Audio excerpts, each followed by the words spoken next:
Alors l'e-sport, c'est tout ce qui gravite autour des jeux vidéo, et notamment l'aspect compétition. On a forcément le joueur, la première personne qu'on voit autour de l'e-sport, c'est le joueur.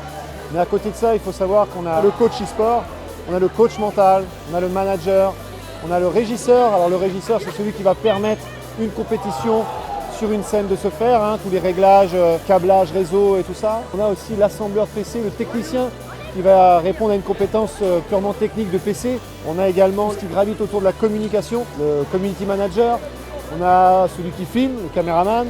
On a le photographe. On a le streamer, celui qui va être capable de transmettre son savoir en étant joueur, mais via une vidéo. Il est filmé en fait et il commente un peu son action de jeu. Et c'est une vraie ressource de compétences.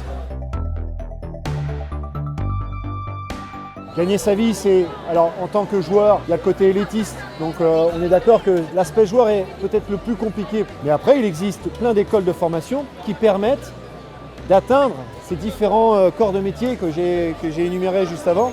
Aujourd'hui, on est presque sur les prémices. Les écoles de formation ont moins de 2 ans. Il n'y a pas que l'aspect joueur, il y a tout ce qui gravite autour. Et là, il y a une vraie richesse qui est en train de se développer en France. Moi, je suis issu de la filière générale. J'ai fait un baccalauréat scientifique au lycée Pierre Corneille à Rouen. Ensuite, je suis parti sur Paris faire un BTS MUC. Donc, c'est un BTS axé sur le management des unités commerciales pour acquérir quelques compétences en management, ressources humaines et commerce. Et ensuite, je suis revenu sur Rouen pour créer Micro 76.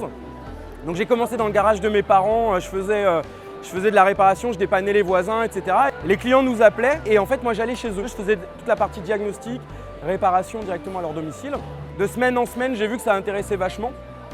Du coup, je me suis un peu spécialisé pour les professionnels. Je faisais le même service que je faisais pour les particuliers, mais pour les professionnels cette fois, donc plutôt les professions libérales. Et à 4 ans, j'ai pris le risque d'ouvrir ma boutique à Mont-Saint-Aignan.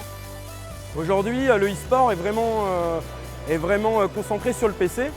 Donc notre marque qu'on a créée, c'est une marque d'ordinateur qui est vraiment spécialisée pour le e-sport, donc plus particulièrement le gaming. Et on a tenu à que notre ordinateur soit le plus évolutif possible. Ça évolue bien, tout cet apport de richesse en termes de formation. Et surtout, ça devient de plus en plus cadré. Tout est en train de se créer en fait pour formaliser, structurer et cadrer les choses.